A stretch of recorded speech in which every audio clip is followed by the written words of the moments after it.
कार्मिक प्रशासनिक सुधार तथा राजभाषा विभाग झारखंड सरकार रांची द्वारा आयोजित यह हिंदी दिवस के शुभ अवसर पर यहाँ उपस्थित झारखंड सरकार में सचिव प्रवीण सर, उप सचिव ओम प्रकाश सर, अधिकारी, पदाधिकारी, कर्मचारी एवं इन सभी विद्वत, विदुषी, हिंदी प्रेमी तथा प्रिंट मीडिया, इलेक्ट्रॉनिक्स मीडिया के बंधु बांधव तथा इस कार्यक्रम में सहयोग करने वाले प्रत्यक्ष या परोक्ष रूप से उपस्थित या अनुपस्थित सभी महानुभावों का मेरा जोहार। हिंदी दिवस के शुभ अवसर पर हिंदी के संदर्भ में कुछ बातें करने के लिए आपने मुझे बुलाया, यह मेरे लिए गौरव की बात है, गर्व की बात है। हिंदी के विकास के क्रम में मैंने कई जगहों पर कुछ भ्रांतियां पाई है, कुछ त्रुटियां पाई है और उन त्रुटियों का कारण सिर्फ और सिर्फ हमारी एक तरफ मानसिकता है तो दूसरी तरफ जानकारी का अभाव।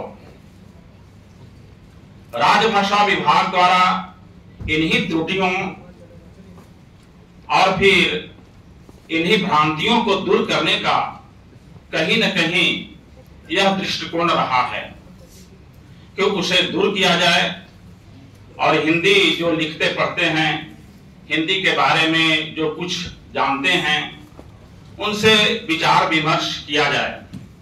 मैं उन्हीं विचार विमर्शों के संदर्भ में कुछ बातें आपके सामने रखना चाहूंगा। यह कोई जरूरी नहीं है कि जो मैं आपके समक्ष प्रस्तुत करूंगा वह आप नहीं जानते होंगे, यह भी कोई जरूरी नहीं है कि आप नहीं जानते होंगे, जानते भी होंगे, कोई जरूरी नहीं है। जानते हैं उनके लिए पुनरावृत्ति होगी, जो नहीं जानते होंगे उनके लिए नई जानकारी होगी।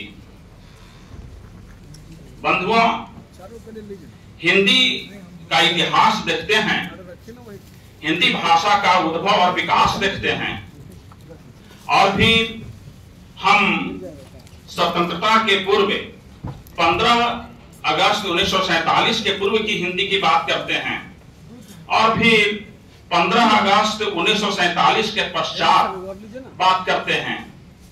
तो इन तमाम हिंदी साहित्य के इतिहास यह साक्षी है, गवाह है कि हिंदी के विकास में अवरोध अगर कहीं है तो वह अवरोध है हमारी गुलामी। सबसे पहले प्राचीनतम भाषा भारतवर्ष की रही है संस्कृत, लेकिन संस्कृत शब्द बाद में आई है। वह उसके पहले सबसे पहले वैदिक संस्कृत के नाम से जानते थे और वैदिक संस्कृत छंद में था, इसलिए उससे छांदस कहा गया। छांदस के बाद संस्कृत तब नाम पड़ा जब आचार्य पाणिनि ने, जो व्याकरणिक हुए हैं, उन्होंने उसमें परिष्कृत किया है, परिमार्जित किया है, कुछ अशुद्धियों को दूर किया है और फिर व्याकरणिक दृष्टिकोणों से उसे सुसंस्कृत किया है, इसलिए उसका नाम संस्कृत शब्द पड़ा। संस्कृत भाषा प्राचीनतम भाषा है। इसके पश्चात संस्कृत में दो रूप चला, एक वैदिक संस्कृत और दूसरा लौकिक संस्कृत। लौकिक संस्कृत के पश्चात पाली भाषा आई, पाली के बाद प्राकृत आई और प्राकृत पश्चात अपभ्रंश भाषा आई, आहट आई। और 10वीं शताब्दी के उत्तरार्ध यानी 11वीं शताब्दी के पूर्व में ही हिंदी आ गई थी, जो टूटी फूटी भाषा में लिखी जा रही थी। वो रासो काव्य परंपरा जब हम पढ़ते हैं तब उसमें पाते हैं पृथ्वी राज रासो, खुमान रासो, परमार रासो, हमीर रासो, ऐसे रासो काव्यों की उत्पत्ति 1050 में प्रारंभ हो गई थी। इसलिए 1050 से हिंदी का इतिहास माना जाना चाहिए। आज 2025 है, लगभग 1000 वर्ष तक हिंदी चलती रही। जिस रूप में विकास होना चाहिए था उस रूप में विकास नहीं हुआ। उसका कारण हुआ कि 12वीं शताब्दी के उत्तरार्ध में, 13वीं शताब्दी के प्रारंभ में यहां मुगल शासक मोहम्मद गौरी आते हैं। और आप इतिहास के अगर विद्यार्थी होंगे तो जानते होंगे कि भारतवर्ष का, दिल्ली सल्तनत का, दिल्ली का अंतिम हिंदू बादशाह पृथ्वीराज चौहान होते हैं। पृथ्वीराज चौहान को मोहम्मद गौरी हरा देता है और एक बार में नहीं 16 बार वह चढ़ाई करता है। बार बार पृथ्वीराज चौहान उससे क्षमा दान देते हैं, प्राण दान देते हैं। और अंतिम बार 17वीं बार में वह जयचंद के कूटनीति कह लीजिए या घर का लंका डाही बोल लीजिए कि घर का व्यक्ति लंका डाही के कारण पृथ्वीराज चौहान की हार होती है। और तब से फिर यह मुगल शासक यहाँ भारतवर्ष पर आ जाते हैं और वह तब फिर अपनी भाषा जो फारसी थी वह भाषा लागू कर देते हैं। तात्पर्य यह हुआ कि हिंदी जिस चरम सीमा पर आगे बढ़ रही थी वह गौण हो गई। इसके पश्चात मुगल शासकों के पश्चात ईस्ट इंडिया कंपनी आती है 16वीं शताब्दी में। ईस्ट इंडिया कंपनी अपनी भाषा को लाभ देती है, पूरे भारतवर्ष में अंग्रेजी का प्रचलन कर देती है। तात्पर्य यह हुआ कि पुनः हिंदी जहां थी वहीं रह गई। हमारे लेखक, कवि या जितने भी रह रहे थे सिर्फ उपन्यास या कहानी या कविता में ही लगे रह गए। 1857 में सैनिक विद्रोह होता है और 1850 में भारतेंदु हरिश्चंद्र का जन्म होता है।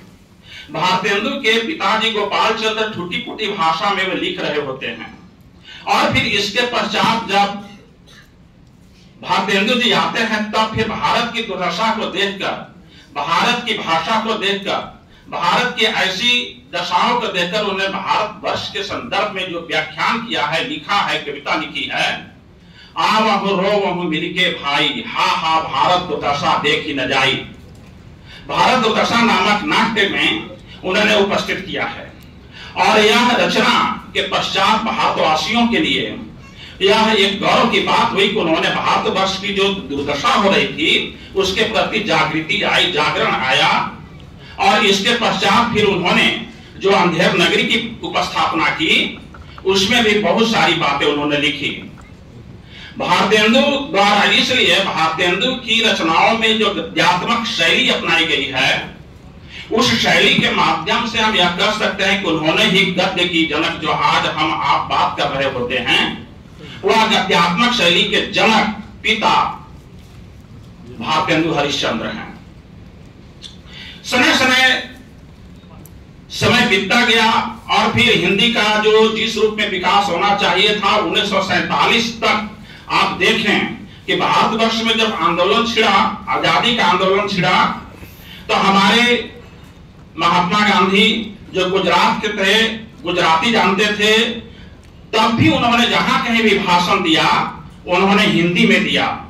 चाहे वह गुजरात में दे रहे हों अथवा कलकत्ता में दे रहे हों, दिल्ली में या मुंबई में जहां कहीं भी उन्होंने भाषण दिया है तो वह हिंदी में दिया है।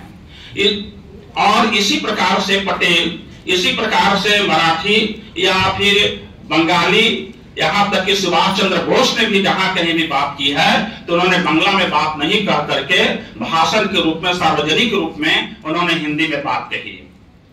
तात्पर्य यह हुआ कि 1947 के पूर्व पूरे भारतवर्ष में अगर कुछ भाषा एक थी, राष्ट्र भाषा के रूप में कह ले तो वह हिंदी थी।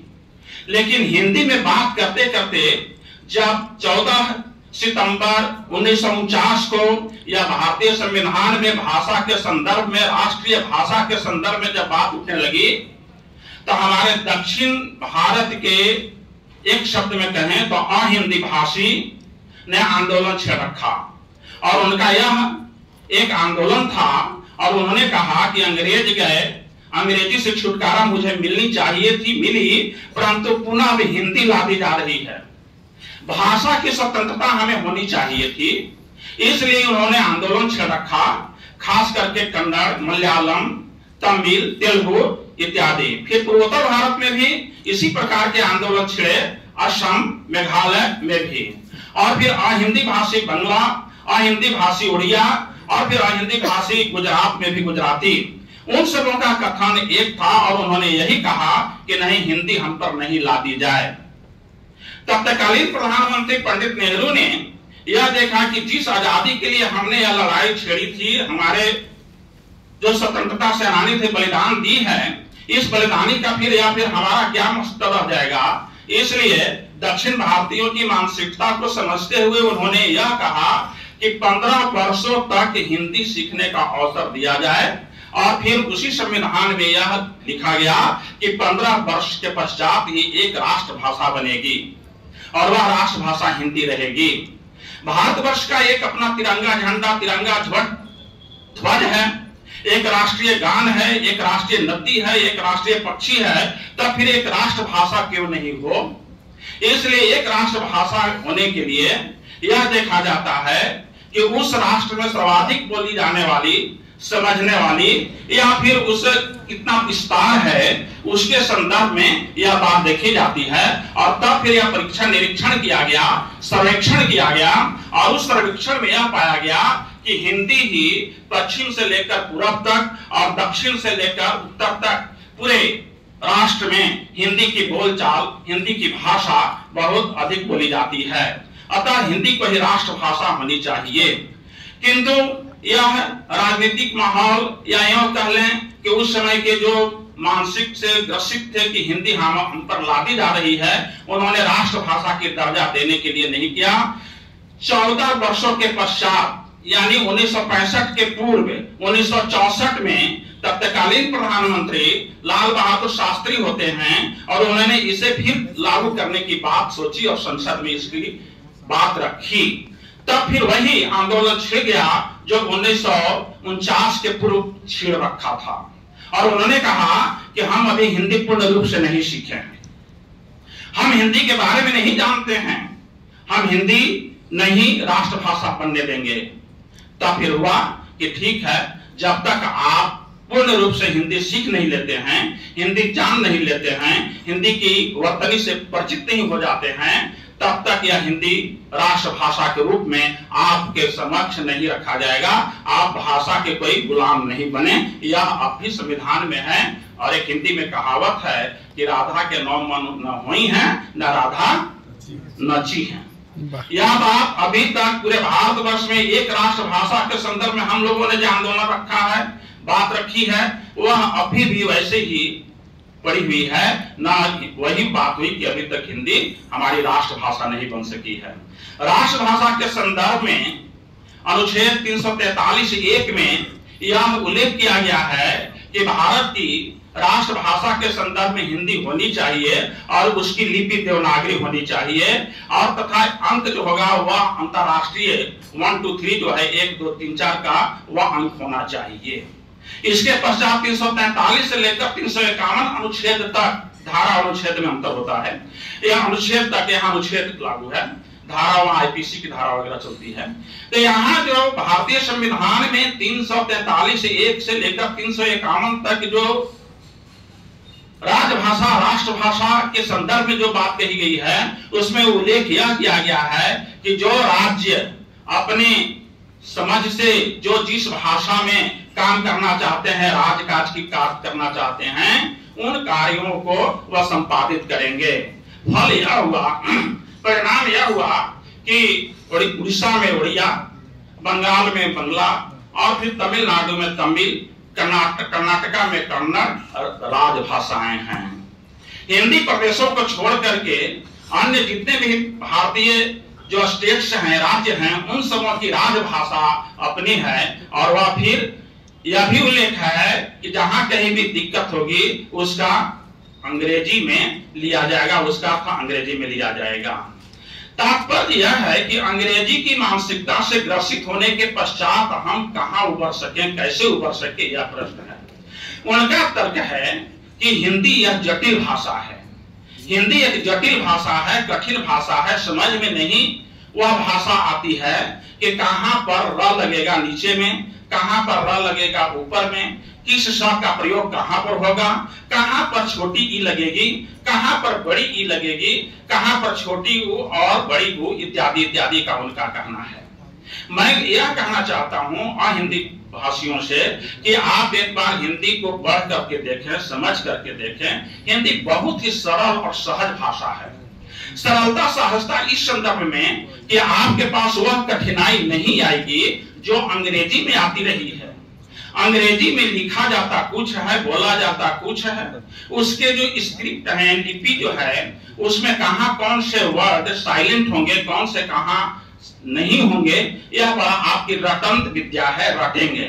लेकिन हिंदी में ऐसा नहीं है। उदाहरण एक दो देना चाहूंगा इस मंच के माध्यम से कि अगर आपने रटा है KNIFE नाइफ माने चाकू, आपने रटा है KNIFE नाइफ माने चाकू, छुरी, और फिर अगर आपको कहेगा कि वाइफ लिखें तो आप निश्चित रूप से अगर वाइफ का स्पेलिंग पहले से नहीं रटे हुए होते हैं तो निश्चित रूप से के लगा देंगे, KWIFE, जबकि अंग्रेजी में यह गलत है। अंग्रेजी में WIFE वाइफ माने पत्नी, अर्धांगिनी। आप बताएं हिंदी में अगर आप क्रम यह सीख लिया कि क में र लगा के म होता है क्रम, तो भ्रम अगर आपको लिखने के लिए बोलेगा तो भ में र लगा दीजिएगा, निश्चित रूप से लगा दीजिएगा। वहां पर किसी प्रकार की कोई संकोच और दिक्कत नहीं होगी। इसलिए एक बार जिस आप शब्द को आपने अपना लिया है, उसी प्रकार के अगर दूसरे शब्द अगर हिंदी में आते हैं, निसंकोच भाव से मैं हिंदी भाषियों के लिए निवेदन करना चाहूंगा कि आप एक बार देख तो लें कि क्या है। अब भाषा संस्कृत की धातु से बनी हुई है। हम भाषा को, भाषा यादृच्छिक वाचिक ध्वनि संकेतों का वह माध्यम है जिसके द्वारा हम अपने अभिव्यक्ति को, अपने विचारों को एक दूसरे के साथ आदान प्रदान करते हैं। भाषा यह है। भाषा के तीन रूप हुए, एक प्रथम में मौखिक भाषा, दूसरे में लिखित भाषा और तीसरे में सांकेतिक भाषा। सांकेतिक भाषा जगह परिवर्तन के साथ उसका अर्थ भी बदल जाता है। मौखिक भाषा में जहां कहीं भी आप अगर हिंदी में कलम बोल रहे हैं तो हिंदी में कहीं भी आप बोलेंगे, चाहे वह रांची हो अथवा दिल्ली हो अथवा लंदन हो या वाशिंगटन हो, हिंदी में आप कलम ही बोलेंगे। इसी प्रकार से अंग्रेजी में अगर पेन बोलते हैं तो वह पेन है, क्यों? इसलिए वह माना हुआ है। पेन को आप चश्मा नहीं बोल सकते हैं, पेन को आप गाय नहीं बोल सकते हैं, या कुछ भी नहीं बोल सकते हैं। इसलिए एक बार आप समझ गए कि कलम कलम है तो है। लेकिन सांकेतिक भाषा में ऐसा नहीं है। सांकेतिक भाषा में स्थल परिवर्तन के साथ, जगह परिवर्तन के साथ, प्लेस परिवर्तन के साथ उसका अर्थ बदल जाता है। जैसे उत्तर भारत में, एक तो उदाहरण देना चाहूंगा, उत्तर भारत में अगर आप यह कहते हैं खाना खा रहे हैं या पानी पी रहे हैं, जैसा भी है, मुख में कुछ है, अगर आप खाना खा रहे हैं और रोटी देने वाले आए और बोले कि रोटी लीजिएगा, तो आप मुंह बोल नहीं सकते हैं, तब फिर आप अपना सर हिला करके स्वीकृति प्रदान करेंगे कि हाँ लेंगे, और वह रोटी आपकी थाली में दे देगा।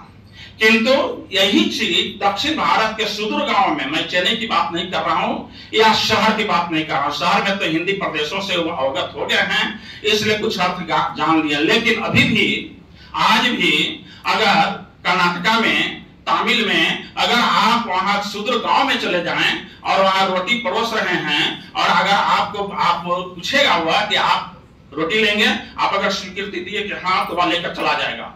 उसका अपने सर को नीचे ऊपर उठाने का मतलब वहां नहीं होता है, और यहाँ का नहीं का मतलब वहां हाँ होता है, हाँ स्वीकृति है। स्थल परिवर्तन के साथ सांकेतिक भाषा बदलती रहती है। अतः सांकेतिक भाषा जो है वह अलग अलग प्रदेशों में, अलग अलग देशों में अलग अलग चीज पर होती है।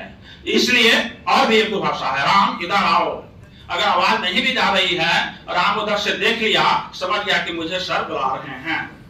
लेकिन यही चीज वहां दक्षिण भारत के सुदूर गांव में राम इधर आओ, नहीं सुना तो भाग जाएगा। वहां अर्थ इसका मतलब होता जाओ। इसी प्रकार से अतिशयोक्ति नहीं होगी कि मैं यह बता दूं कि सांकेतिक भाषा 1 किलो आलू